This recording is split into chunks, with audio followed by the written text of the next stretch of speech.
नमस्कार मित्रांनो, microbiology in Marathi या चॅनलमध्ये आपले स्वागत आहे. तर या व्हिडिओमध्ये आपण अणु एलिमेंट जे की सीन हा जो काही एलिमेंट आहे, ट्रान्सपोजेबल एलिमेंट आहे रेट्रो ट्रान्सपोजनचे, तर त्याच्यामधला एक टाईप आहे अणु एलिमेंट, तो आपण या व्हिडिओमध्ये डिस्कस करणार आहोत. आणि याच्या ऑलरेडी नोट्स मी टेलिग्राम चॅनलवरती टाकलेल्या आहेत आणि टेलिग्रामची जी लिंक आहे ती डिस्क्रिप्शनमध्ये मी दिलेली आहे. तर चला तर माझा व्हिडिओ सुरुवात करूया. अणु एलिमेंट हे एक टाईप आहे शॉर्ट इंटरफेस न्यूक्लिअर एलिमेंटचं, त्याला आपण शॉर्ट फॉर्ममध्ये म्हणतो सीनचं. त्याचा ऑलरेडी मी व्हिडिओ बनवलेला आहे आणि जर तुम्हाला तो व्हिडिओ पाहायचा असेल तर डिस्क्रिप्शनमध्ये मी लिंक मेन्शन करून देईल. तर तो सीन म्हणजे काय, म्हणजे शॉर्ट इंटरफेस न्यूक्लिअर एलिमेंट काय ते तुम्ही पाहून घ्या.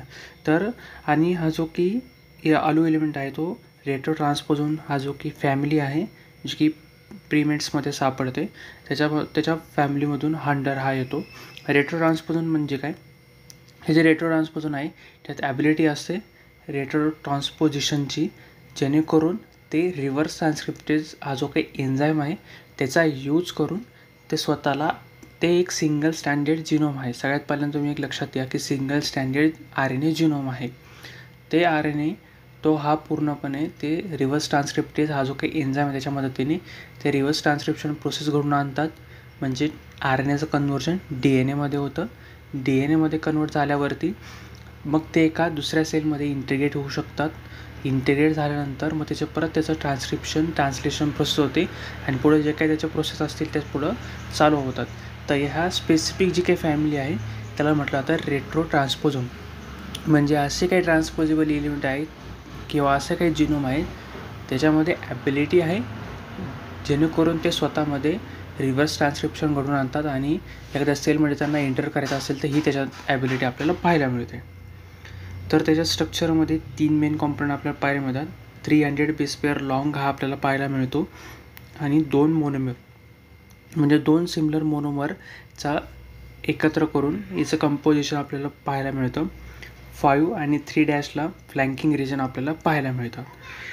तर फंक्शन मेनली काय, retro transposon insert a copy into the genome.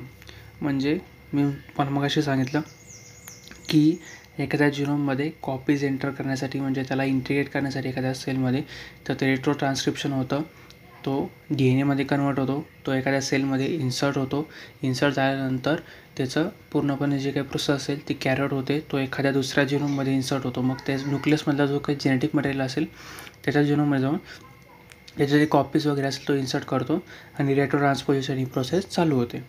Gene रेग्युलेशनमध्ये हा जीन एक्सप्रेशन इन्फ्लुएन्स करण्यासाठी किंवा त्याचं इन्हान्समेंट करण्यासाठी, जीन एक्सप्रेशन जे काही कारणास्तव थांबला असेल तर त्याला एक्सप्रेस करण्यासाठी, इन्फ्लुएन्स करण्यासाठी मदत करतो.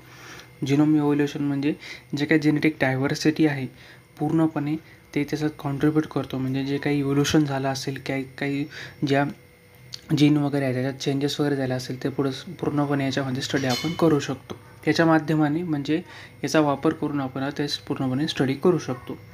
तर कॅरेक्टरिस्टिक्स झालं त्याच्यामध्ये नंबर ऑफ कॉपीज खूप जास्त आहे. म्हणजे हाय नंबर ऑफ कॉपी म्हणजे एका कॉपीजमध्ये एखाद्या जिनोममध्ये 1 मिलियन कॉपीज ह्या असतात. त्याच्यानंतर जो काही याचा जो जिनोममध्ये हा डिस्पर्स पोझिशनमध्ये असतो आणि हा जो काही अणु एलिमेंट आहे तो हायली कन्झर्व्ड आणि हायली त्याच्यामध्ये ॲक्टिव्ह आणि तसंच जर त्याचं आपण इफिशियन्सी पाहिली ट्रान्सपोजिशनची ती हाय आपल्याला पाहायला मिळते. त्याचे मेन क्वालिटी किंवा प्रॉपर्टीज आपण त्याला कॅरेक्टरिस्टिक्स म्हणू शकतो. तर आता इव्होल्युशनरी सिग्निफिकन्समध्ये जर पाहिलं, हा जो काही जिनोम आहे तो 7SL RNA जीनपासून ओरिजिनेट झालेला आहे. तर काही वेळेस काय होतं की पेपरमध्ये ॲज अ क्वेश्चनमध्ये जे काही फिल इन द ब्लँक्स असतात तर अणु एलिमेंट हा कशापासून ओरिजिनेट झालेला आहे, 7SL RNA जिनोमपासून. आणि हा जो अणु एलिमेंट आहे तो डिवर्क आहे सीन एलिमेंटपासून, जो काही सॉर्ट म्हणजे हा त्याचा एक टाईपच आहे ना, ही पूर्ण फॅमिली आहे रेट्रो ट्रान्सपोजनची. तर त्याच्यामध्ये हा आपल्याला पाहायला मिळतो.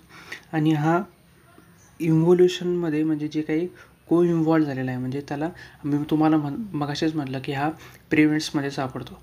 तर सगळ्यात जास्त म्हणजे याला इव्होल्युशन होण्यासाठी किंवा त्याचं पूर्णपणे प्रोसेस ही घडून आणण्यासाठी किंवा त्याला जो को फॅक्टर म्हणजे को पार्टनरची गरज आहे. तर मग हा को इन्व्हॉल्व होतो. म्हणजे जर त्याला इव्होल्युशन व्हायचं असेल किंवा त्याचा जीन एक्सप्रेशन करून आणायचा असेल तर त्यासाठी हा एखाद्या जो पार्टनर असेल, जो पिरॅमिड्स असेल त्याच्यामध्ये इन्व्हॉल्व होतो विथ दी पिरॅमिड्स. म्हणजे त्याचा इव्होल्युशनरी सिग्निफिकन्स आहे. म्हणजे जो सगळ्यात आधी इव्होल्युशनरी सिग्निफिकन्समध्ये तो आधी एखादा जो पिरॅमिड्स आहे त्याच्यासोबत तो इव्होल्युएट झाला किंवा त्याच्यात इव्हॉल्व झाला. मग त्याच्यानंतर मध्ये जी इव्होल्युशनरी सिग्निफिकन्स हे पुढे चालू होतात. त्याच्यानंतर ॲप्लिकेशनचा जर आपण विचार केला तर सगळ्यात जास्त हे पॉलिजेनिक स्टडीमध्ये ॲज अ जेनेटिक मार्कर म्हणून यूज केला होता. म्हणजे काही जेनेटिक डिसऑर्डरमध्ये ॲज अ जेनेटिक मार्कर म्हणून, ॲज अ आयडेंटिफायर म्हणून याला यूज केलं जातं.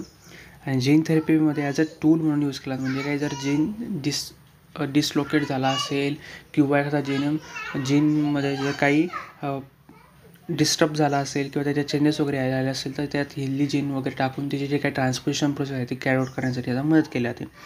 आणि याच्यामुळे ॲज अ हा मॉडेल म्हणून रेट्रो ट्रान्सपोजिशन ही प्रोसेस आहे. ॲज अ मॉडेल म्हणून त्याचं पूर्णपणे अंडरस्टँडिंग करण्यासाठी आलू एलिमेंटचा मेनली हा वापर केला जातो. तर या व्हिडिओमध्ये आपण आलू एलिमेंट म्हणजे काय ते डिस्कस केलं. जर तुम्हाला माझा व्हिडिओ इन्फॉर्मेटिव्ह वाटला असेल नक्की व्हिडिओ लाईक करा आणि चॅनल सबस्क्राईब करायला विसरू नका. चला भेटूया पुढच्या व्हिडिओमध्ये.